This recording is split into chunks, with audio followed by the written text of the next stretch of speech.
تمہیں کام سے ہی لے کر جا رہا ہوں، میں نیچے تمہارا ویٹ کر رہا ہوں، آ جانا۔ وہ باہر جاتے ہوئے کہتا ہے۔ سب کو کیا بولیں گے کہ کہاں جا رہی ہیں؟ وہ اس کو جاتا ہوا دیکھ کر بولتی ہے، دادی کو بتا دیا ہے کہ تمہارے کوئی رشتہ دار ہیں، ان سے ملوانے لے کر جا رہا ہوں۔ وہ کہتا باہر چلا جاتا ہے اور سوہا ایک لمبی سانس لے کر الماری سے کپڑے نکالے واش روم میں جاتی ہے۔ گاڑی میں مکمل خاموشی تھی۔ دخان ڈرائیو کرتے ہوئے ہر تھوڑی دیر بعد سوہا کو دیکھ رہا تھا، جو بالکل چپ سی باہر سڑک پر چلتی گاڑیوں کو دیکھ رہی تھی۔ تمہیں برا لگا میرا زمیش کے ساتھ اتنا فرینک ہونا؟ آخرکار وہی خاموشی کو توڑتا ہے۔ نہیں، مجھے کیوں برا لگے گا؟ وہ آپ کی ہونے والی بیوی ہے، اچھا ہے دونوں ایک دوسرے کو جان سکیں گے۔ وہ ایک نظر اسے دیکھ کر باہر دیکھے کہتی ہے، اور دخان اس کی بات سن کر حیران سا ہو جاتا ہے۔ تمہیں کس نے بتایا؟ زوہا نے۔ کیا کہا تھا اس نے؟ یہی کہ دخان کا رشتہ زمیش سے طے ہے، ابھی سے نہیں بہت سال پہلے سے۔ کچھ غلط فہمی کی وجہ سے یہ رشتہ ختم ہو گیا تھا، مگر اب دوبارہ سے جڑ گیا ہے، اور یہ بھی بتایا تھا کہ یہ رشتہ آپ کی پسند کا ہے۔ سوہا بتاتی ہے تو دخان چپ ہو جاتا ہے۔ اسے عجیب لگ رہا تھا سوہا کے منہ سے یہ سننا، اور برا بھی لگا کہ سوہا کو یہ سب نہیں پتہ لگنا چاہیے تھا۔ دخان، ایک بات بولوں؟ وہ دخان کی طرف منہ کرے کہتی ہے، جس پر دخان اس بات میں سر ہلاتا ہے۔ میں آپ کو منع نہیں کروں گی کہ آپ زمیش سے شادی نہ کریں، بس آپ مجھے طلاق مت دیجیے گا۔ وہ نم آنکھوں سے اتنی معصومیت سے کہتی ہے کہ دخان کو اس پر ٹوٹ کر پیار آتا ہے۔ نہیں دوں گا، وہ بس مختصر سا جواب دیتا، جس پر سوہا اطمینان سے مسکرا کر باہر دیکھتی ہے۔ میں کیسے چھوڑ سکتا ہوں تمہیں؟ تم تو میری… دخان دل میں سوچ کر مسکرا رہا ہوتا ہے کہ پھر اپنا خیال جھٹک کر لمبی سانس لے کر ڈرائیو کرتا ہے۔ آ جاؤ۔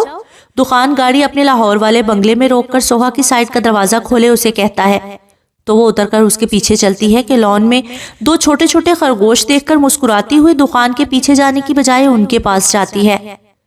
تم دونوں کتنے کیوٹ ہو، وہ دونوں کو ہاتھ میں لیے پیار کرتے ہوئے کہتی ہے، مگر پھر خیال آتا ہے کہ دخان نے اندر آنے کا کہا تھا، تو انہیں آرام سے اپنی گود سے اتار کر اندر کی طرف جاتی ہے۔ سوہا جب اندر آتی ہے تو ہر جگہ اندھیرا پھیلا ہوا ہوتا ہے۔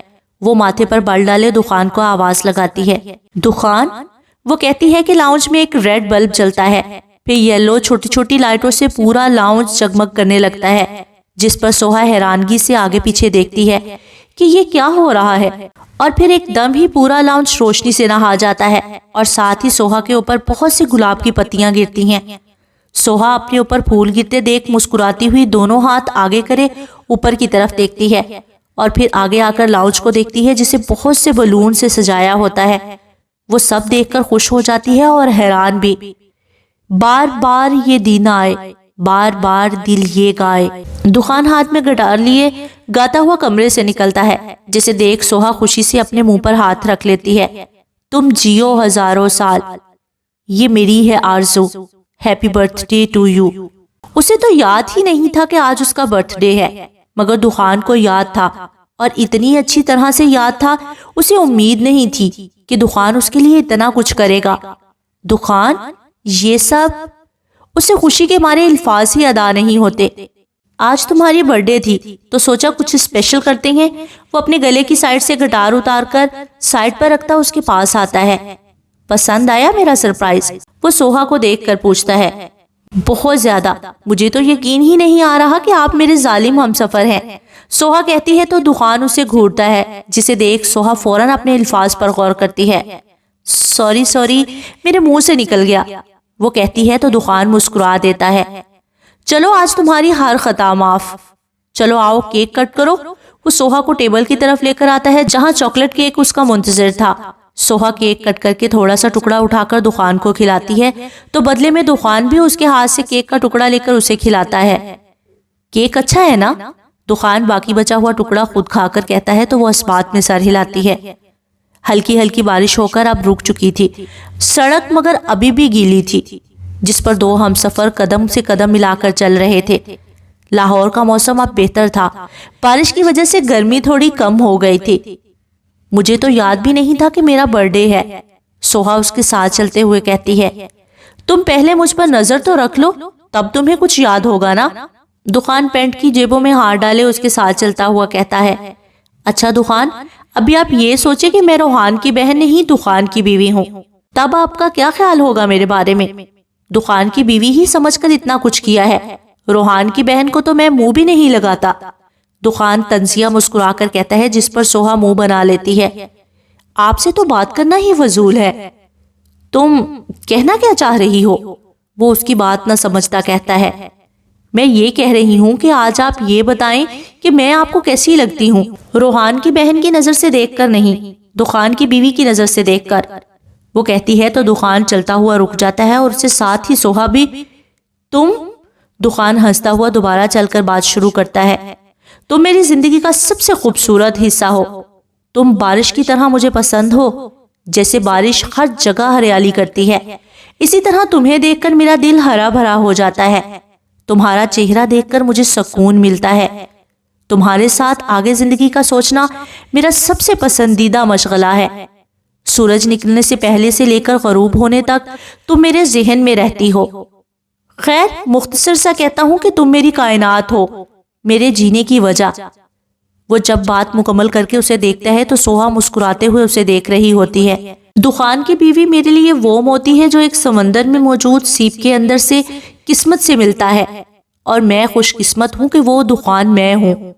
وہ جیب میں دونوں ہاتھ ڈالے کہتا ہے تو سوہا کی آنکھ میں آنسو آ جاتے ہیں۔ اسے کہاں یقین آ رہا تھا کہ یہ وہی ظالم دخان ہے۔ کاش میں صرف دخان کی بیوی ہوتی، مگر میں دخان کی بیوی کے ساتھ روحان کی بہن بھی ہوں، وہ روحان جس سے دخان شدید نفرت کرتا ہے۔ سوہا زخمی مسکراہٹ کے ساتھ کہتی ہے، چھوڑو، آج بس تم دخان کی بیوی ہو۔ وہ اپنا بازو آگے کرے اسے خود سے لگاتا ہے اور سوہا اس کی محبت پر دل سے مسکراتی ہے۔ آج تو لگتا ہے کہ چاند مغرب سے نکلا ہے، سوہا شرارت سے کہتی ہے۔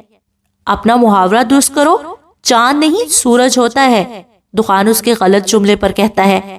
میرا محاورہ ٹھیک ہے، ابھی رات ہے تبھی چاند، دن ہوتا تو سورج کہتے ہیں۔ بہت سمجھدار ہو گئی ہو میرے ساتھ رہ کر، دخان ہنستے ہوئے کہتا ہے۔ آپ کو لگتا ہے، جبکہ میں تو پہلے سے ہی سمجھدار ہوں، وہ بھی اکڑ کے کہتی ہے۔ ویسے ایک بات بولوں؟ جی، ایک یا 100 باتیں کہیں، سوہا کہتی ہے تو دخان رک کر اسے دیکھتا ہے۔ سوہا، تم میری زندگی کی سب سے خوبصورت غلطی ہو، وہ اتنی سنجیدگی سے کہتا ہے کہ سوہا غور سے اسے دیکھتی ہے، اور دخان اس دیکھنے پر ہنس دیتا ہے جس پر سوہا، دخان، بہت برے ہیں آپ، وہ کہتی ہے تو دخان ہنستے ہوئے اپنا بازو پھیلاتا ہے، جس کا مطلب سمجھ کر سوہا مسکراتی ہوئی اس کے ساتھ لگ کر چلتی ہے۔ سوہا، وہ دونوں ہنستے ہوئے آگے بڑھ رہے ہوتے ہیں کہ سوہا اپنا نام سن کر پیچھے مڑتی ہے تو دخان بھی اس کے ساتھ مڑتا ہے، اور جسے وہ اپنے سامنے دیکھتے ہیں اسے دیکھ کر دخان کے تو ماتھے پر غصے سے بال آ جاتے ہیں، جبکہ سوہا اپنے جان سے پیارے بھائی کو اپنے سامنے دیکھ کر مسکرا دیتی ہے۔ روحان گاڑی ڈرائیو کرتے ہوئے گھر کی جانب رواں دواں تھا اور سوچ بھی رہا تھا کہ آج سوہا کی برتھ ڈے ہے۔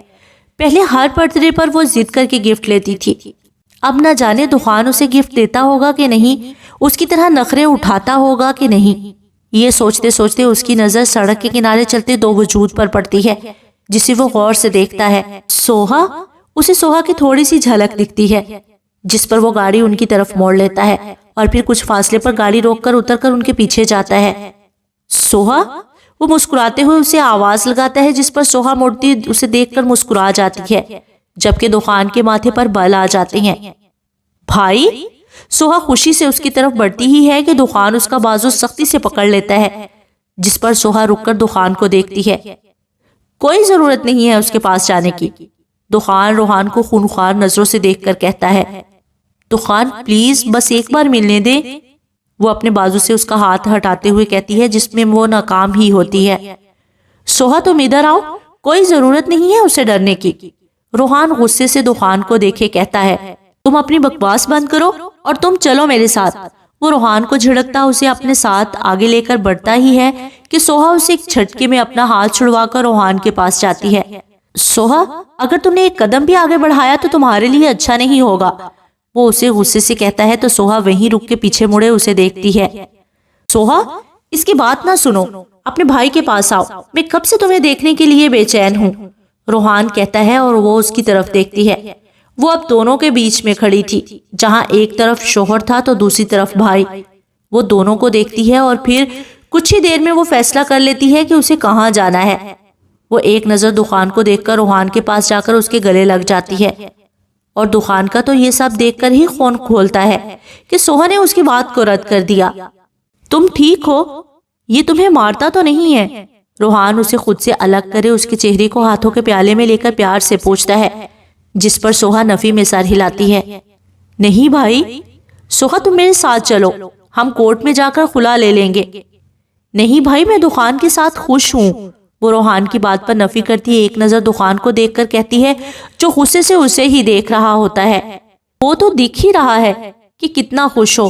خیر، تم اب میرے ساتھ چلو، روحان اسے کہتا ہے تو دخان وہیں سے دھاڑتا ہے۔ روحان، چھوڑو اسے ورنہ اچھا نہیں ہوگا۔ تم اپنا منہ بند کرو، اگر ہمت ہے تو مجھ سے مقابلہ کرو۔ یہ کیا میری بہن کو تکلیف دے رہے ہو بزدلوں کی طرح؟ روحان کہتا ہے تو دخان آگے بڑھتا ہے، جسے دیکھ کر سوہا گھبرا کر روحان کو جانے کا کہتی ہے۔ بھائی اب چلے جائیں پلیز۔ سوہا تم چپ رہو، میں ہوں نا اس کا مجرم، تو مجھ سے بدلہ لے، تم سے کیوں لے رہا ہے؟ اور تم ڈرو نہیں، کچھ نہیں ہوگا۔ وہ بھی وہیں جم کے کھڑا رہتا ہے۔ کیا بول رہے تھے تم سے بدلہ لے لوں تو لو، دخان کہتے ہی زور سے مکہ اس کی ناک پر مارتا ہے، اور روحان جو اس حملے کے لیے تیار نہیں تھا، اس کے مارنے پر دوسری طرف ناک پر ہاتھ رکھے جھک جاتا ہے۔ دخان یہ کیا کر رہی ہیں؟ بھائی آپ ٹھیک ہیں؟ سوہا دخان کے سینے پر ہاتھ رکھے اس کو پیچھے کرے کہتی روحان کو دیکھتی ہے، جس کی ناک سے خون نکل رہا ہوتا ہے۔ بھائی آپ کے تو خون آ رہا ہے۔ دخان یہ کیا کیا آپ نے؟ سوہا اپنے بھائی کو دیکھ کر دخان پر غصہ کرتی ہے۔ تیری تو روحان سنبھل کر جوابی کارروائی کے لیے غصے سے اس کی طرف بڑھتا ہے۔ نہ روحان غفار، مجھے ہاتھ لگانے کی غلطی بھی مت کرنا۔ دخان اس کا ہاتھ ہوا میں ہی پکڑ کر اس کے پیٹ پر زوردار مکہ مارتا ہے، جسے دیکھ سوہا فوراً آگے بڑھتی ہے۔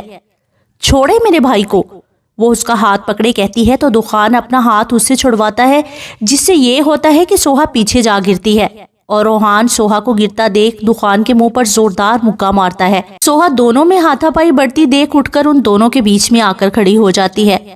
خدا کے لیے رک جائیں۔ سوہا ہٹ جاؤ سامنے سے، اس کی ہمت کیسے ہوئی تمہیں دھکا دینے کی؟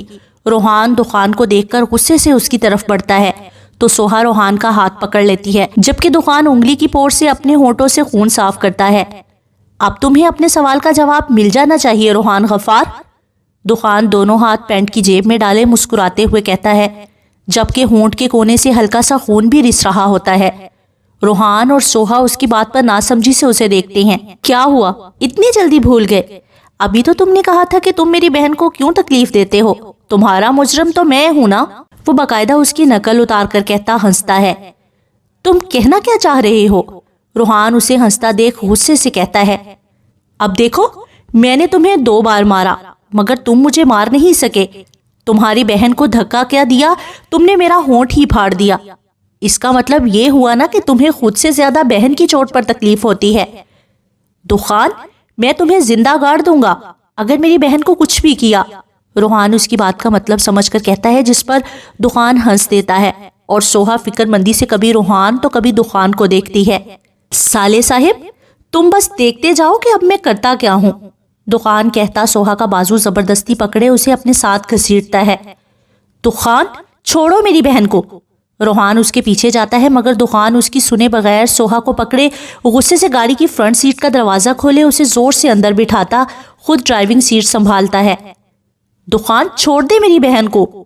دخان، روحان غصے سے اس کی گاڑی کا شیشہ بجاتے ہوئے کہتا ہے، اور سوہا اپنے بھائی کو دیکھ کر رونے لگ جاتی ہے کہ کتنا مجبور ہے اس کا بھائی دخان کے سامنے، جبکہ دخان زن سے گاڑی آگے بڑھا لیتا ہے اور روحان بس اس کی گاڑی کو جاتا ہوا دیکھ کر ہی رہ جاتا ہے۔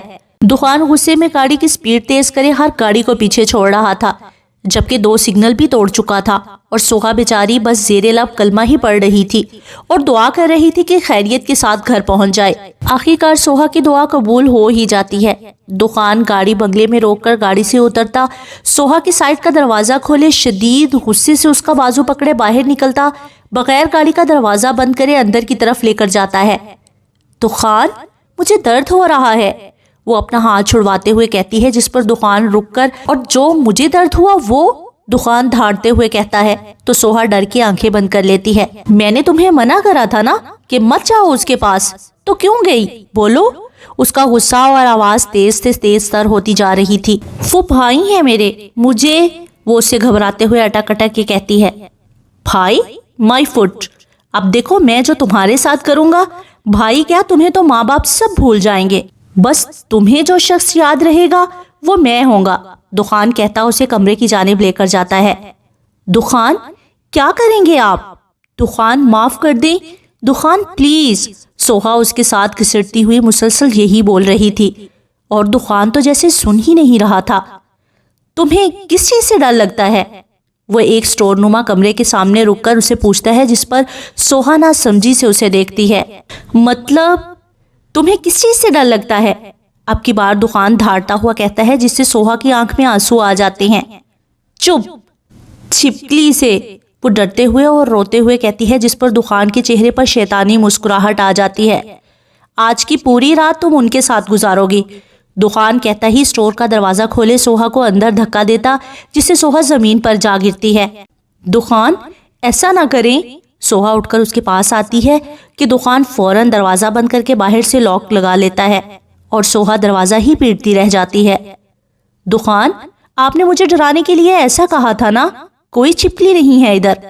وہ گھبراتے ہوئے کمرے میں نظر گھما کر دیکھتی دخان سے کہتی ہے، کیونکہ کمرے میں اندھیرا ہونے کے باعث صحیح سے کچھ نظر نہیں آ رہا تھا۔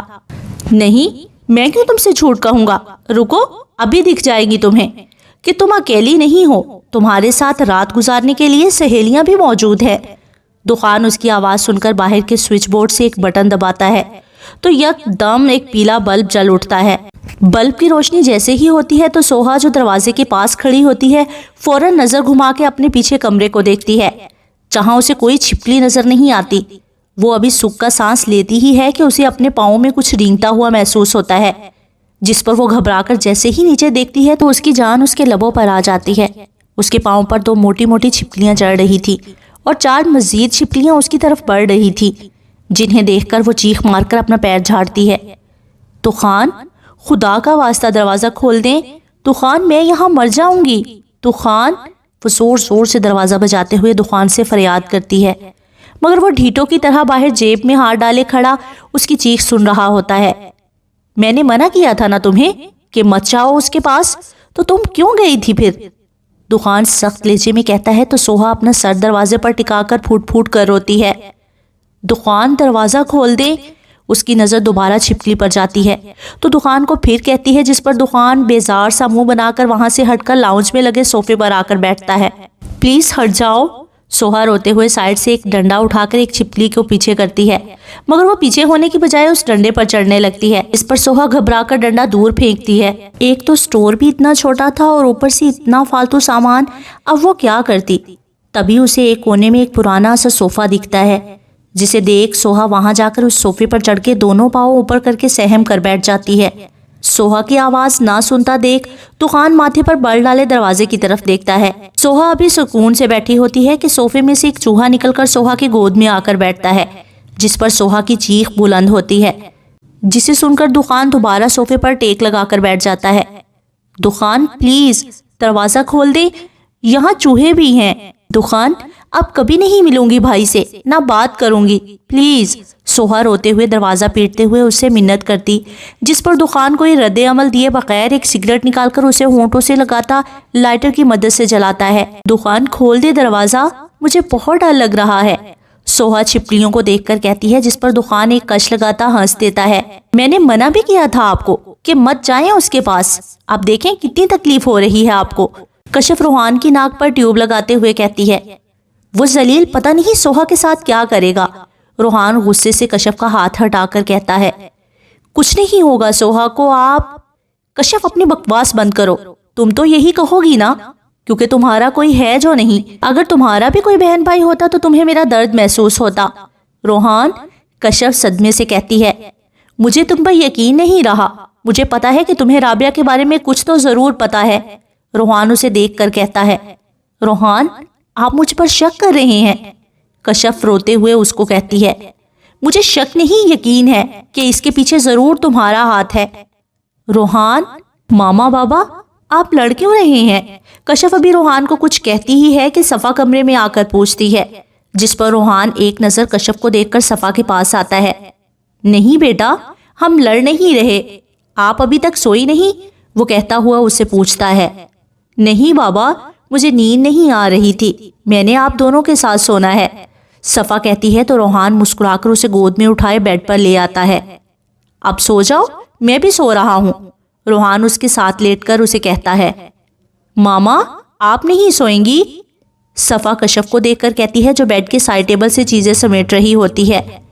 نہیں بیٹا، آپ کی ماما اب احمد کے ساتھ سویا کریں گی، روحان اس کی بات سن کر کہتا آنکھیں بند کر لیتا ہے، اور کشف اس کی بات سن کر اپنے آنسو رو کے کمرے سے باہر چلی جاتی ہے، جبکہ صفا اپنے باپ کو دیکھتی ہے جو شاید سونے کا ناٹک کر رہا تھا۔ سورج کی ہلکی ہلکی لالی آسمان پر پھیل رہی تھی، وہیں چرند پرند اپنے رب کی حمد و ثنا میں مصروف تھے، اور انہی میں ایک قسمت سے ہاری سوہا ابھی تک کمرے میں بند تھی، جبکہ دخان صوفے پر بیٹھا رات سے مسلسل سگریٹ پھونک رہا تھا۔ ابھی بھی وہ ایک سگریٹ ختم کر کے دوسری اٹھانے ہی والا تھا کہ اسے باہر دروازہ کھٹکھٹانے کی آواز آتی ہے، جس پر وہ ڈھیٹ بنا بیٹھا رہتا اپنی سگریٹ اٹھاتا اسے جلا کر ہونٹوں سے لگاتا ہے۔ رات میں روحان کے مار کی وجہ سے ہونٹ پر خون ابھی بھی موجود تھا، جو اب جم چکا تھا۔ سارے ملازموں کو اس نے 2 دن کی چھٹی دے دی تھی، وجہ سوہا کی برتھ ڈے اچھے سے سیلیبریٹ کر سکے، مگر کل تو سارے مزے کا ہی بیڑا غرق ہو گیا تھا۔ دخان موبائل اٹھاتا ٹائم دیکھتا ہے تو صبح کے 7 بج رہے تھے۔ وہ کچھ سوچ کر سگریٹ کو ایشٹرے میں پھینک کر کھڑا ہوتا سوہا کے کمرے کی طرف بڑھتا ہے۔ سوہا جو سہم کر کونے میں بیٹھی ہوتی ہے، رات بھر وہ سوئی بھی نہیں تھی، بس یہی ڈر لگ رہا تھا کہ اگر وہ سو گئی تو چھپکلیاں اس کے اوپر چڑھ جائیں گی۔ وہ تو شکر تھا کہ ابھی تک کوئی چھپکلی اس کے پاس نہیں آ رہی تھی، وجہ رات ایک ٹوٹا ہوا انڈا اسے مل گیا تھا، جسے اس نے اپنے سامنے رکھ دیا تھا، اور چھپکلی انڈے کو دیکھ کر قریب نہیں آتی۔ وہ ابھی ویسے ہی بیٹھی تھی کہ دروازہ کھلتا ہے، جس پر سوہا سر اٹھا کر دیکھتی ہے تو روشنی آنکھوں میں پڑنے کے باعث اس کی آنکھیں چندھیا جاتی ہیں، جس پر وہ سامنے ہاتھ کرے دیکھتی ہے تو دخان اس کی طرف بڑھ رہا ہوتا ہے، جسے دیکھ کر اس کی آنکھوں میں خوف آ جاتا ہے، اور وہ مزید دیوار سے لگ کر بیٹھ جاتی ہے۔ دخان آتا اس کے سامنے پنجوں کے بل بیٹھتا، تھوڑی دیر اسے غور سے دیکھتا، پھر اس کے چہرے پہ آئے بالوں کو اس کے کان کے پیچھے کرتا ہے۔ کیسی گزری رات اپنی سہیلیوں کے ساتھ؟ وہ نرم لہجے میں پوچھتا ہے۔ دخان، سوہا کی آواز ہی نہیں نکلتی، رات بھر چیخ چیخ کر گلا ہی بیٹھ چکا تھا، اور اب بولنے پر تکلیف ہو رہی تھی، جو اس کے چہرے سے بھی نظر آ رہا تھا۔ کیا ہوا؟ گلے میں درد ہے؟ کس نے کہا تھا کہ چیخو؟ وہ اس کی کان کی بالی کو پکڑ کر دیکھتے ہوئے کہتا ہے۔ آپ نے اچھا نہیں کیا، وہ بہت مشکل سے بھاری آواز میں روتے ہوئے کہتی ہے۔ تم نے کون سا اچھا کیا تھا میرے ساتھ؟ میرے منع کرنے کے باوجود اپنے بھائی کے پاس گئیں؟ کس کتاب میں لکھا ہے کہ بہن اپنے بھائی سے نہیں مل سکتی؟ وہ غصے سے اس کا ہاتھ اپنے کان سے ہٹا کر کہتی ہے۔ میری کتاب میں لکھا ہے؟ میری کتاب میں لکھا ہے کہ سوہا روحان سے نہیں مل سکتی۔ وہ دوبارہ سے اس کے بالوں میں ہاتھ پھیرتا ہوا کہتا ہے۔ آپ خدا نہیں ہیں؟ تو میں نے کب کہا معاذ اللہ میں خدا ہوں؟ اس کی بات سن کر وہ غصے سے اس کے بالوں میں ہاتھ پھیرتا ایک دم سے اس کے بالوں کو اپنی مٹھی میں جکڑ لیتا ہے، اور سوہا درد کی شدت سے کراہ اٹھتی ہے۔ اس طرح کی باتیں مت کیا کرو، ورنہ تمہیں جان سے مار دوں گا، سمجھی؟ دخان اس کا چہرہ اپنے سامنے کرے کہتا زور سے چھوڑتا ہے۔ میں بتاؤں سوہا، تمہارے ساتھ مسئلہ کیا ہے؟ وہ اس کی طرف انگلی کرے کہتا ہے، جو گھبراتے ہوئے دونوں ہاتھ اپنے منہ کے سامنے کرے ہوئے ہوتی ہے، جیسے دخان ابھی اسے مارے گا۔ تمہیں محبت راس ہی نہیں ہے۔ کل میں نے تمہارے لیے کیا کچھ نہیں کیا، تمہارے لیے اکیلے یہ سارا گھر سجایا، صرف تمہارے لیے۔ تمہارے لیے میں خرگوش لے کر آیا کہ تم خوش ہو جاؤ گی۔ سوچا تھا کہ کل ہم اپنی نئی زندگی شروع کریں گے، سارے گلے شکوے مٹا کر اپنی پچھلی ساری غلطیوں کو اپنی محبت کے لمس سے دور کر دوں گا، مگر وہ کہتا زور سے ہاتھ سوہا کے پیچھے دیوار پر مارتا ہے، جس پر سوہا کانپ جاتی ہے۔ تمہیں یقین نہیں آ رہا نا؟ چلو میرے ساتھ، دخان کہتا اس کا ہاتھ پکڑے اپنے کمرے کی طرف لے کر جاتا ہے۔ یہ دیکھو، یہ میں نے تمہارے لیے سجایا تھا، صرف تمہارے لیے۔ دخان جب سوہا کو اپنے کمرے میں لا کر چھوڑتا ہے تو کمرہ لال گلاب سے سجا اور مہک رہا ہوتا ہے۔ سوہا کو تو پہلے یقین ہی نہیں آتا کہ یہ سب دخان نے اس کے لیے کیا تھا۔ مگر تم ہو ہی نہیں اس قابل، وہ کہتا بیڈ پر موجود گلاب کے پھولوں سے سجے بوکے کو اٹھا کر نیچے زمین پر پھینکتا ہے، اور سوہا اس کا غصہ دیکھ کر پیچھے کی طرف قدم بڑھاتی ہے۔ کمرے کی ہر چیز دخان کی نظر ہو کر رہ گئی تھی۔ یہ کمرہ تو وہ لگ ہی نہیں رہا تھا جو کچھ دیر پہلے سوہا نے دیکھا تھا۔ تمہیں پتہ ہے کہ میرا دل موم ہو رہا تھا۔ میں نے سوچا تھا کہ تمہیں لے کر ہمیشہ کے لیے باہر چلا جاؤں گا، وہاں اپنی فیملی بناؤں گا، مگر نہیں۔ وہ سوہا کی طرف آ کر اسے دونوں ہاتھوں سے پکڑتا شدید غصے سے چیختا ہے، تم نے روحان سے مل کر میرا دل توڑ دیا۔ ہم اب بھی اپنی نئی زندگی شروع کر سکتے ہیں، وہ ڈر کے مارے کہتی ہے۔ نہیں سوہا، اب نہیں۔ وہ اسے چھوڑتا کہتا پیچھے کی طرف قدم بڑھاتا ہے۔ میں نے دیکھ لیا، تم بس اپنے بھائی کی ہو، تمہیں بس اپنے بھائی سے پیار ہے۔ میں جتنا بھی کر لوں تم میری کبھی بھی نہیں ہو سکتی۔ وہ اسے دیکھ افسوس سے کہتا ہے، دخان اب نہیں ملوں گی بھائی سے، بس آخری بار معاف کر دیں، اب ہمیشہ آپ کی محبت کا مان رکھوں گی۔ وہ گلے میں درد کی وجہ سے بہت مشکل سے الفاظ ادا کرتی ہے، جسے سن کر دخان نفی میں سر ہلاتا ہنستا ہے۔ ایک تو پتہ نہیں محبت بھی کیسی بلا ہے، محبوب کے آگے بندہ ہار ہی جاتا ہے، اور سوہا بھی ہار گئی تھی۔ اسے بھی کل والا دخان چاہیے تھا، مگر اب شاید وہ کبھی نہ ملے۔ مجھے کیا پاگل سمجھ رکھا ہے، یا پھر کوئی چھوٹا بچہ ہوں کہ تم کہو گے اور میں مان جاؤں گا؟ آج سے تم آزاد ہو، تم اپنے بھائی کے پاس جانا چاہتی ہو نا، جاؤ، آج سے تمہاری ساری سزا ختم، میں تمہیں آزاد کرتا ہوں۔ دخان زخمی مسکراہٹ کے ساتھ ہاتھ اٹھا کر کہتا ہے۔ دخان کو سوہا کا رات میں روحان سے ملنا اتنا برا لگا کہ وہ اپنا انتقام بھی بھول گیا۔ نہیں دخان، ایسا نہ کریں، میں ساری زندگی آپ کے ساتھ رہنا چاہتی ہوں، پلیز۔ وہ اس کے پاس آ کر ہاتھ جوڑتی ہے۔ سوہا، تم نے صحیح کہا، میں خدا تھوڑی ہوں جو تم پر حکم چلاؤں گا۔ نہیں، آپ خدا نہیں ہیں، مگر میرے مجازی خدا ہیں۔ آپ کا حکم ماننے کو تو حقیقی خدا نے بھی کہا ہے۔ آپ چاہتے ہیں نا کہ میں بھائی سے نہ ملوں، میں نہیں ملوں گی، آپ کا ہر حکم مانوں گی، جو کہیں گے وہ کروں گی، مگر پلیز مجھے خود سے جدا مت کریں۔ وہ روتے ہوئے اس کی منت کرتی ہے۔ وہ کیسے اپنے دخان سے جدا ہو سکتی تھی؟ وہ بھول گئی تھی کہ دخان نے رات میں اس کے ساتھ کیا کیا تھا۔ سوہا، تم نے رات کو روحان کے سامنے میری بات رد کر کے اپنا مقام گرا دیا ہے میرے سامنے۔ میں تمہیں روکتا رہا، مگر خیر اب تم آزاد ہو، اب تم رہنا اپنے بھائی کے پاس۔ اب میں نہیں روکوں گا، میں تمہیں آزاد کرتا ہوں۔ میں دخان دورانی اپنے پورے ہوش و حواس میں سوہا دخان کو، نہیں دخان، ایسا نہ کریں۔ سوہا فوراً اس کے منہ پر ہاتھ رکھ لیتی ہے، جس پر دخان زور سے اس کا ہاتھ ہٹا کر اسے بیڈ پر پھینکتا ہے۔ میں دخان اپنے پورے ہوش و حواس میں سوہا دخان کو ہر اذیت سے اور اپنی قید سے ہمیشہ کے لیے آزاد کرتا ہوں۔ میں تمہیں، دخان کہتا ہے تو سوہا اپنے دونوں کانوں پر ہاتھ رکھ لیتی ہے۔ اس کی ہمت نہیں تھی کہ وہ ایسے زہریلے الفاظ سنے، جبکہ روتے ہوئے مسلسل نفی میں سر ہلاتی ہے۔ صاحب جی، وہ الہی بخش کمرے میں داخل ہوتا ہے تو سامنے کا منظر دیکھ کر جہاں کھڑا تھا حیرت سے وہیں کھڑا رہتا ہے، جبکہ دخان اس کے غلط وقت پر آنے سے غصے سے اسے دیکھتا ہے۔ کس کی اجازت سے تم گھر میں آئے ہو؟ وہ صاحب جی، میرے پاس ایک چابی ہے، اسی سے آیا ہوں، وہ بیچارہ شرمندہ سا نظریں جھکائے کہتا ہے، اور سوہا اپنے کانوں سے ہاتھ ہٹا کر سکون کا سانس لیتی ہے۔ کچھ بھی تھا، مگر الہی بخش اس کے لیے فرشتہ ثابت ہوا تھا۔ آئندہ کے بعد اگر تم مجھے میرے کمرے کے آس پاس بھی نظر آئے تو میں تمہارا وہ حال کروں گا کہ سوچ ہے تمہاری، دفع ہو جاؤ یہاں سے۔ دخان پہلے سخت لہجے میں کہتا، آخر میں غصے سے دھاڑتا ہے، جس پر وہ سر ہلاتا باہر کی طرف جاتا ہے، اور دخان سوہا کی طرف دیکھتا ہے۔ دخان، سچ میں نہیں ملوں گی کبھی بھائی سے، کبھی بھی نہیں بات کروں گی، بس آپ آخری بار معاف کر دیں۔ وہ کھڑے ہو کر روتے ہوئے آخری کوشش کرتی ہے، جس پر دخان غصے سے سائڈ ٹیبل سے لیمپ اٹھاتا اسے پوری قوت سے سامنے دیوار پر مارتا ہے، جس سے سوہا ڈر جاتی ہے اور دخان باہر کی طرف جاتا ہے۔ سوہا دخان کے جانے کے بعد شکر ادا کرتی وہیں بیڈ پر بیٹھ جاتی ہے۔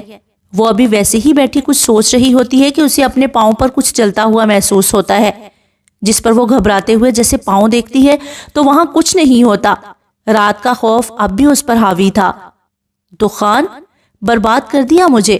وہ دونوں ہاتھوں سے سر تھامے روتی ہے کہ اسے اپنے سر میں ایک درد کی ٹیس سی اٹھتی ہوئی محسوس ہوتی ہے، جس پر وہ آنکھیں بند کرے سر پر ہاتھ رکھتی ہے۔ وہ درد بس کچھ سیکنڈ کا تھا اور سوہا دوبارہ سے نارمل ہو جاتی ہے۔ کشف کب سے اپنے کمرے میں ٹینشن سے یہاں سے وہاں ٹہل رہی تھی، اسے کسی پل چین نہیں آ رہا تھا۔ دماغ کہتا تھا کہ روحان کو سب سچ بتا دے اور دل کہتا تھا کہ نہیں۔ وہ دل و دماغ کی اس جنگ میں دونوں ہاتھوں سے سر تھامے تھک کر وہیں بیٹھ جاتی ہے کہ اتنے میں روحان کمرے میں آتا ہے۔ کشف، میرے کپڑے استری کر دو، مجھے جانا ہے کہیں۔ وہ بولتا جانے ہی لگتا ہے کہ کشف اسے روک لیتی ہے۔ روحان، آپ سے ایک بات کرنی ہے، وہ کہتی ہے تو روحان پہلے اسے غور سے دیکھتا ہے اور پھر اسبات میں سر ہلاتا اس کے برابر میں آ کر بیٹھتا ہے۔ بولو، کیا بات کرنی ہے؟ وہ اسے چپ دیکھ کر پوچھتا ہے۔ وہ روحان، اگر مجھ سے کبھی کوئی غلطی ہو گئی تو کیا آپ مجھے معاف کر دیں گے؟ کشف کی بات پر اس کے ماتھے پر ناسمجھی کے بال آ جاتے ہیں، جنہیں کشف دیکھ کر بات مکمل کرتی ہے۔ میرا مطلب ہے کہ ایسی غلطی جو آپ کی نظر میں گناہ ہو، کیا آپ مجھے معاف کر دیں گے؟ تم کہنا کیا چاہ رہی ہو؟ صاف صاف کہو۔ روحان اس کی پہلی جیسی باتوں سے تنگ آ کر کہتا ہے۔ روحان، میں جو آپ کو بتانے جا رہی ہوں وہ پہلے سن لیجئے گا، اور اگر غصہ بھی آئے تو بچوں کی خاطر چپ رہیں گے پلیز، وہ ڈرتے ڈرتے کہتی ہے۔ ایسا کیا کیا ہے تم نے؟ روحان بغور اسے دیکھتا کہتا ہے۔ روحان، کشف بول بھی دو، کتنا سسپینس کریٹ کرو گی؟ روحان غصے سے کھڑا ہوتا ہے۔ روحان، رابعہ کی موت کی ذمہ دار میں ہوں، میں نے تم دونوں کو جدا کرا تھا۔ کشف سر جھکائے آنسو بہاتی ہے، جبکہ روحان تو اس کی بات سن کر سن ہی ہو جاتا ہے۔ کیا کہا تم نے؟ روحان کو جیسے یقین نہیں آتا۔ میں نے تم دونوں کو الگ کرا تھا، مگر کیا کیا تھا تم نے؟ روحان اپنا غصہ ضبط کرے سخت لہجے میں پوچھتا ہے، جس پر کشف تھوک نگل کر بتانا شروع کرتی ہے۔ اس رات جب رابعہ میرے گھر آئی تھی تو جیسے جیسے کشف بتاتی ہے روحان کے چہرے کے نقش بدلتے رہتے ہیں اور اس کا غصہ تیز سے تیز تر ہوتا ہے۔ مگر میں غلط نہیں تھی، میں نے بس یہ چاہا کہ رابعہ کی بدنامی نہ ہو۔ اگر وہ گھر سے بھاگ جاتی تو اس کے گھر والے اس کے ساتھ تمہیں بھی مار دیتے۔ میں نے بس دو خاندانوں کی عزت کے لیے۔ کشف کی پوری بات سنے بغیر ہی روحان زور سے اس کے منہ پر تھپڑ مارتا ہے۔ تھپڑ اتنی زور کا تھا کہ کشف ایک طرف کو جھک جاتی ہے، اور جب روحان کو دیکھتی ہے تو آنکھوں میں بے یقینی سی ہوتی ہے۔ اسے کہاں امید تھی اس تھپڑ کی؟ کشف، تمہیں اندازہ بھی ہے کہ تم نے کیا کیا ہے؟ تم نے دو خاندانوں کی عزت تو رکھ لی، مگر تم نے 5 لوگوں کی زندگی تباہ کر دی۔ یہ غلطی نہیں ہے، یہ گناہ کیا ہے تم نے۔ روحان اسے جھنجھوڑتے ہوئے کہتا ہے۔ روحان، میں غلط نہیں ہوں، میں نے کبھی تم دونوں کا برا نہیں چاہا، میں تو بس یہ چاہتی۔ تم خود غرض ہو کشف، تم بس خود کو یقین دلانے کے لیے یہ کہہ رہی ہو کہ تم نے کچھ غلط نہیں کیا، مگر میں بتاؤں، تم میری نظر میں ایسی گناہ گار ہو جس کی کوئی معافی نہیں ہے، نہ ہی دنیا میں اور نہ آخرت میں۔ روحان کا بس نہیں چلتا کہ کشف کو جان سے مار دے۔ تمہاری غلطی کی سزا میری بہن کاٹ رہی ہے، وہ وہاں اذیت میں ہے اور تم یہاں سکون سے رہ رہی ہو۔ تمہیں کبھی شرم نہیں آئی؟ کبھی دکھ نہیں ہوا میری بہن کا سوچ کر؟ روحان کہتا ہے تو وہ بس روتے ہی رہتی ہے، اور اب کوئی جواب جو نہیں تھا اس کے پاس۔ ارے اگر مجھ سے شادی کرنی تھی تو مجھے کہتی، میں رابعہ کو ویسے ہی منع کر دیتا، مگر تم اتنی گھٹیا حرکت کرو گی میں کبھی سوچ بھی نہیں سکتا تھا۔ روحان اسے دیکھ کر افسوس سے کہتا ہے، جس پر کشف روتے ہوئے نفی میں سر ہلاتی ہے۔ نہیں روحان، میں تمہیں پسند کرتی تھی، مگر میں نے یہ کبھی نہیں چاہا کہ میری شادی تم سے ہو۔ اس دن تم مجھے خود لے کر گئے تھے اپنے ساتھ، پاگل ہو گیا تھا میں، میرا دماغ خراب تھا جو تم پر یقین کر لیا۔ روحان اتنی زور سے چیختا ہے کہ بچوں کے ساتھ آسیہ بھی کمرے میں آ جاتی ہے، جبکہ غفار دکان پر ہوتے ہیں۔ مگر اب نہیں، اب مجھے عقل آ گئی ہے، اب تم اس گھر میں ایک سیکنڈ بھی نہیں رہ سکتی، ابھی کی ابھی نکلو۔ روحان اس کا ہاتھ پکڑے باہر کی طرف لے کر جاتا ہے، جبکہ اپنی ماں اور بچوں کی آواز کو بھی نظر انداز کر دیتا ہے۔ روحان میری بات سنو، روحان ایک بار میری بات سن لو، آنٹی روکے نا روحان کو۔ روحان، صفا احمد، کشف مسلسل روتے ہوئے کہتی ہے، مگر آخری کے الفاظ پر روحان رک کر اس پر برس پڑتا ہے۔ نام مت لو میرے بچوں کا اپنی گناہ گار زبان سے، ورنہ میں ایسے الفاظ کہہ دوں گا جو میں کہنا نہیں چاہتا۔ روحان، ہوا کیا ہے؟ کیوں اس پر اتنا غصہ کر رہی ہو؟ آسیہ آگے آ کر بولتی ہیں۔ امی آپ بچوں کو لے کر اندر چلی جائیں، میں نہیں چاہتا کہ میرے بچوں پر اس عورت کا سایہ بھی پڑے۔ روحان، ہوا کیا ہے؟ کچھ تو بتاؤ۔ امی، سوہا ابھی جس حال میں ہے نا، وہ اس کی وجہ سے ہے، روحان کہتا ہے تو آسیہ بے یقینی سے کشف کی طرف دیکھتی ہیں۔ نہیں آنٹی، ایسی بات نہیں ہے، میں آپ کو ساری بات بتاتی ہوں۔ کشف روحان سے اپنا ہاتھ چھڑوا کر آسیہ کی طرف جاتی ہے کہ روحان اس کا ہاتھ پکڑ کر باہر کی طرف لے کر جاتا ہے۔ نکلو میرے گھر سے، اب اس گھر میں تمہاری کوئی جگہ نہیں ہے۔ روحان اسے دروازے سے باہر کرے کہتا ہے۔ روحان میں کہاں جاؤں گی، میرے ماں باپ نہیں ہیں جو مجھے رکھیں گے۔ وہ اس کے پاس آ کر منت کرتی ہے۔ دارالامان ہے نا، وہاں چلی جاؤ، ویسے بھی تم وہاں پہلے بھی رہ چکی ہو تو تمہیں کوئی پریشانی نہیں ہوگی۔ روحان کہتے ہی دروازہ بند کر دیتا ہے اور کشف جو آخری نظارہ کرتی ہے وہ احمر ہوتا ہے جو اس کے پاس آنے کے لیے مچل رہا تھا۔ روحان، احمر، کشف روتے ہوئے اسے آواز لگاتی ہے، مگر جب دیکھتی ہے کہ بہت سے لوگ کھڑے اسے عجیب سی نظروں سے دیکھ رہے ہیں تو اپنا دوپٹہ سر پر اوڑھے ایک نظر گھر پر ڈالے وہاں سے روتے ہوئے چلی جاتی ہے، شاید کبھی نہ آنے کے لیے۔ دخان اور سوہا کو حویلی میں آئے ہوئے کچھ ہی دیر ہوئی تھی۔ سوہا تو آتے ہی اپنے کمرے میں چلی گئی تھی، جبکہ دخان تھوڑی دیر دادی کے پاس بیٹھ کر اپنے کمرے میں آ گیا تھا۔ وہ کمرے میں آ کر اپنی مخصوص جگہ پر بیٹھ کر اپنی محبوب سگریٹ کو ہاتھ میں لیے اسے ہونٹوں سے لگاتا ہے۔ وہ ابھی صوفے سے ٹیک لگا کر بیٹھا کل کے بارے میں اور آج صبح کے بارے میں سوچ ہی رہا ہوتا ہے کہ آہت غصے سے اس کے کمرے کا دروازہ کھولے اور پھر ویسے ہی دروازہ بند کرے اس کے پاس آ کر کھڑا ہوتا ہے۔ دخان اس کے آنے پر آنکھیں کھولے اسے دیکھ کر دوبارہ سے صوفے کی پشت سے ٹیک لگاتا آنکھیں موند لیتا ہے۔ دخان، تو اتنا ذلیل ہوگا میں نے کبھی سوچا نہیں تھا، آہت کہتا ہے تو دخان آنکھیں کھولے غصے سے اسے دیکھتا ہے۔ یہ کیا بکواس کر رہا ہے تو؟ دخان صوفے کی پشت کو چھوڑے سیدھا ہو کر بیٹھتا ہے، جس پر آہت ایک کرسی کھینچ کر اس کے سامنے بیٹھتا ہے۔ یہ بکواس نہیں، تیری اصلیت ہے، آہت ویسے ہی غصے سے اسے انگلی دکھاتے ہوئے کہتا ہے۔ آہت، اوقات میں رہ اپنی، ورنہ تیری زبان کھینچ لوں گا۔ دخان غصے سے کھڑا ہوتا ہے تو آہت ہنس دیتا ہے۔ کس کس کی زبان کھینچے گا؟ سوہا کو تو گنگا کر دیا ہے، اور کسے کرے گا؟ آہت کی بات سن کر دخان کا غصہ جھاگ کی طرح بیٹھ جاتا ہے۔ کیا مطلب ہے تیرا؟ میرا وہی مطلب ہے جو تجھے سمجھ آ رہا ہے۔ مجھے پتا ہے کہ سوہا تیری بیوی ہے، اور وہ بدقسمت بیوی جس کے شوہر کو اس کی قدر نہیں ہے، آہت کہتا ہے تو دخان حیران سا اسے دیکھتا ہے۔ چل ہر ظلم ٹھیک، مگر جو کل تو نے کیا وہ کیا تھا؟ پہلے اس کی برتھ ڈے سیلیبریٹ کی، پورا گھر سجایا، واہ امیزنگ۔ آہت کھڑے ہو کر تالیاں بجاتا اس پر طنز کرتا ہے۔ اور پھر تو نے اسے ایسے کمرے میں بند کر دیا جہاں ہم نوکروں کو بھی جانے نہیں دیتے، صرف اس لیے کیونکہ وہ اپنے بھائی سے ملی تھی۔ چل یہ سب بھی ٹھیک، مگر صبح تو اسے طلاق دے رہا تھا، لعنت ہو تجھ پر دخان دورانی۔ دخان اس کے منہ سے اتنا سب سن کر شک سے اسے دیکھتا ہے۔ سوہا نے بتایا ہے تجھے؟ اس سے تو میں، دخان کہتا باہر کی طرف بڑھتا ہے کہ آہت اس کا ہاتھ پکڑ لیتا ہے۔ تو خود سوچ، وہ کبھی بتا سکتی ہے مجھے، جب اسے پتا ہو کہ اس کے اوپر ایک جلاد نظر رکھے ہوئے ہے؟ یہ سب مجھے سوہا نے نہیں، الہی بخش نے بتایا ہے۔ وہ میرا غلام ہو کے تجھ سے وفاداری نبھا رہا ہے۔ دخان کو الہی بخش پر بہت غصہ آتا ہے۔ اس نے یہ سب میرے پوچھنے پر بتایا ہے۔ تجھے پتا ہے کہ جب تو سوہا کو غصے سے دیکھتا تھا اور پھر سوہا فوراً گھبرا جاتی تھی، مجھے پتا نہیں کیوں تم دونوں پر شک ہوتا تھا۔ میں پہلے خود ہی پتا لگانے کی کوشش کر رہا تھا، مگر پتا لگانے پر مجھے کوئی ثبوت ہاتھ نہیں لگا۔ تبھی میں نے الہی بخش کو فون کیا اور اس سے سب پوچھا۔ پہلے تو وہ منع کرتا رہا، مگر پھر میں نے سختی سے پوچھا تو اس نے الف سے یہ تک مجھے سب کچھ بتا دیا۔ اور ابھی تم لوگوں کے آنے سے پہلے جب میں نے اسے فون کیا تو پتا ہے اس نے کیا بتایا؟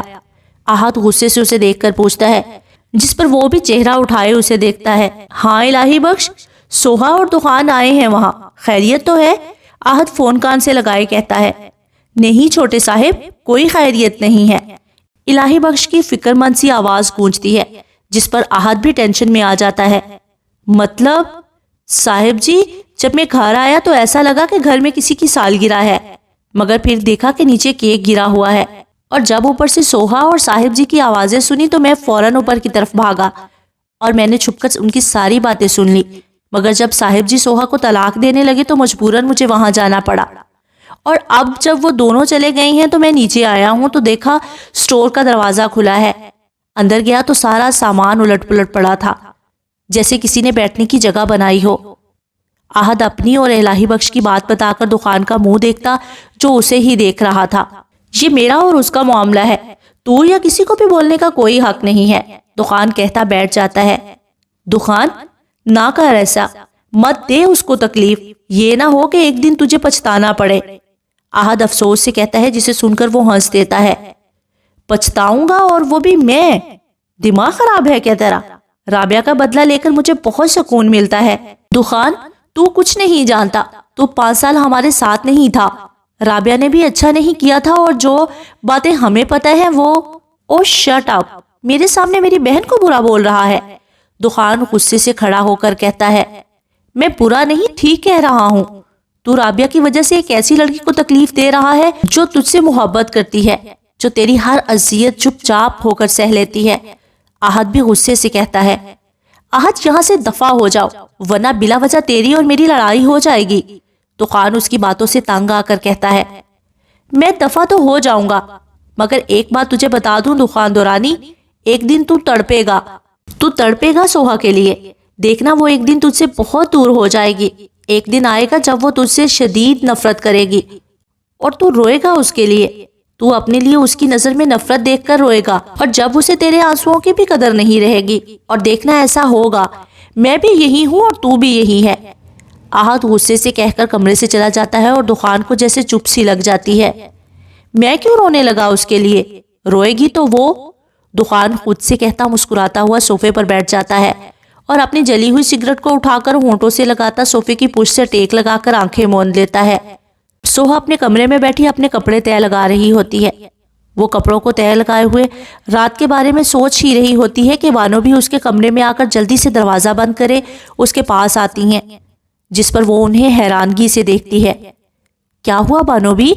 اتنی جلد بازی میں کیوں آ رہی ہیں؟ سب خیریت تو ہے نا؟ وہ بانو بھی کو اپنے پاس سانس پھولتا بیٹھے دیکھتے پوچھتی ہے۔ میری تو خیریت ہے، تو اپنی بتا۔ صاحب جی کل تجھے لاہور کیوں لے کر گئے تھے؟ بانو بھی پوچھتی ہیں تو وہ ایک لمبی سانس لیتی ہے۔ بانو بھی کو سوہا اور دخان کے نکاح کا پتہ چل چکا تھا۔ جب سوہا بیمار ہوئی تھی اور دخان اس کے کمرے میں گیا تھا، تب بانو بھی سوہا کو دیکھنے آ رہی تھی کہ دخان کو سوہا کے پاس بیٹھا دیکھ اور اس کے منہ سے الفاظ سن کر وہ حیران رہ گئی تھی۔ اور پھر اگلی ہی صبح اس نے سوہا سے پوچھا تھا، جس پر سوہا پہلے تو منع کرتی رہی، مگر بانو بھی کے اصرار پر اس نے سب بتا دیا کہ کیسے وہ ایک بدلے کی بھیڑ چڑھی ہے، اور تب سے جو کچھ ہوتا وہ بانو بھی کو بتاتی تھی، جس پر بانو بھی اس کے اور دخان کے رشتے کے لیے دعا کر دیتی تھی، اور وہ بوڑھی ملازمہ اور کر بھی کیا سکتی تھی۔ بانو بھی، کل میری سالگرہ تھی جو دخان نے بہت اچھی منائی۔ سوہا مسکراتے ہوئے کہتی ہے تو بانو بھی مسکرا دیتی ہیں۔ چلو شکر ہے اس مالک کا، صاحب جی کے دل میں رحم تو آیا۔ ویسے خیر سے کتنے برس کی ہو گئی ہے؟ بانو بھی دعا کی طرح ہاتھ اٹھا کر کہتی اسے پوچھتی ہیں۔ 22 کی۔ ماشاءاللہ، اللہ تم دونوں کی جوڑی ہمیشہ سلامت رکھے۔ بانو بھی اس کے سر پر ہاتھ رکھے دعا دیتی ہیں، جس پر وہ طنزیہ ہنس دیتی ہے۔ کل روحان بھائی بھی ملے تھے۔ اچھا، کب؟ کہاں؟ صاحب جی نے تو نہیں دیکھا۔ بانو بھی کو پتا تھا تبھی پوچھتی ہیں، جس پر وہ کپڑوں کو سائڈ پر رکھے انہیں دیکھ کر ساری بات بتاتی ہیں۔ کیا؟ صاحب جی نے تیرے ساتھ اتنا کچھ کیا اور تو اب بھی ہنس رہی ہے؟ تو اب بھی اس ظالم کے ساتھ رہے گی؟ لڑکی چھوڑ دے ایسی محبت، یہ بس دکھ دیتی ہے۔ اپنی حالت دیکھ، اور تو اس کے لیے اپنے بھائی کو چھوڑ رہی ہے۔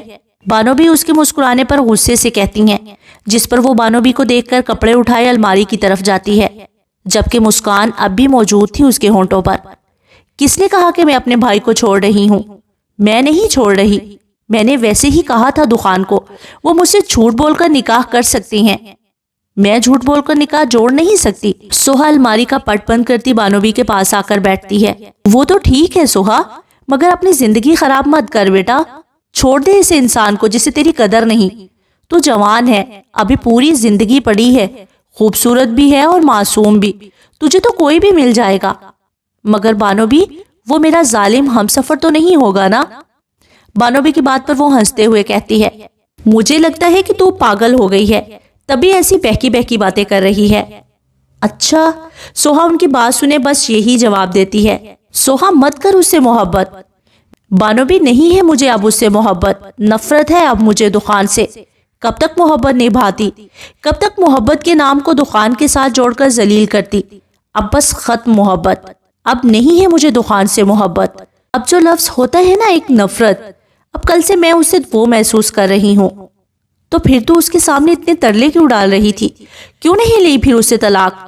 بانو بھی اس کی بات سن کر کہتی ہیں، یہ بھی بہت جلد پتہ چل جائے گا آپ کو۔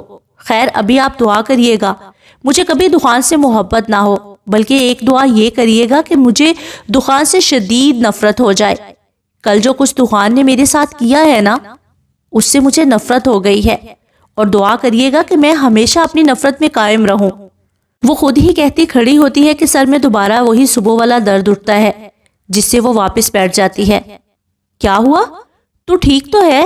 بانو بھی اسے یوں سر پر ہاتھ رکھ کے بیٹھا دیکھتے پوچھتی ہیں. ہاں میں ٹھیک ہوں. آ جائے بانو بھی، رابعہ کا کمرہ صاف کرنا ہے مہمانوں کے لیے. وہ خود کو سنبھالتی کھڑی ہو کر کہتی ہے.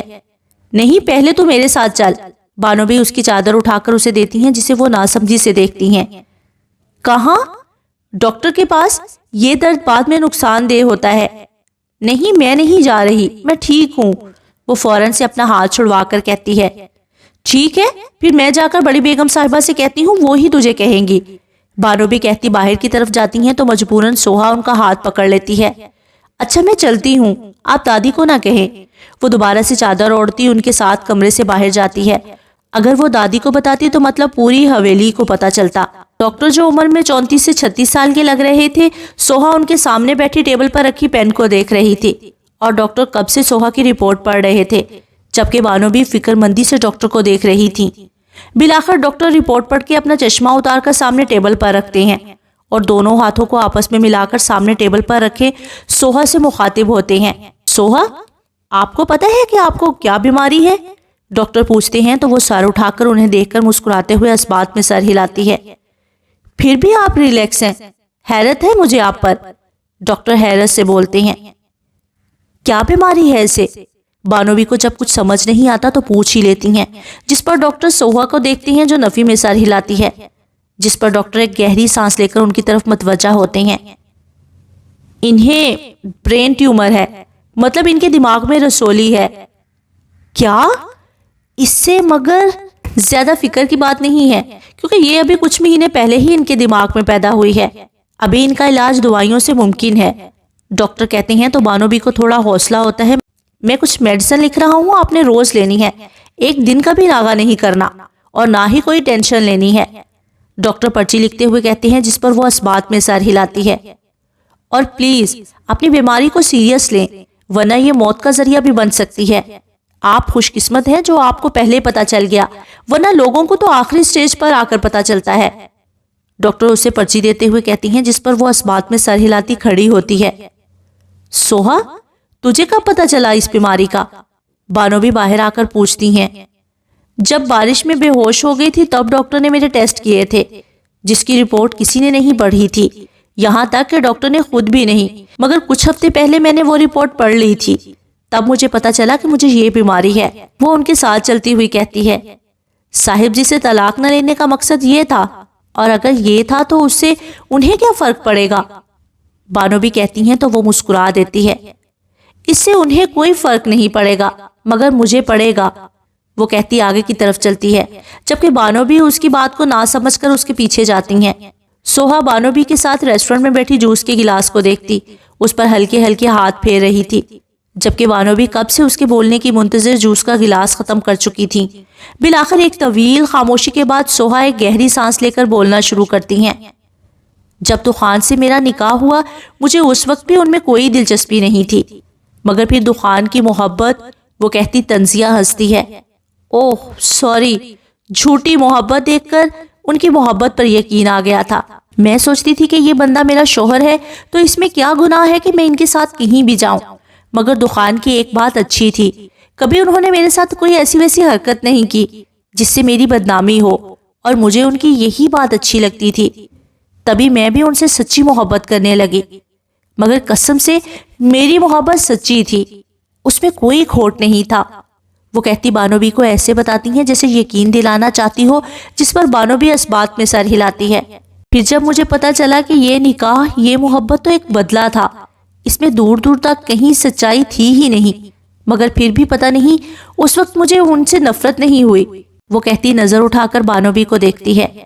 پھر دخان مجھے حویلی لے آئے.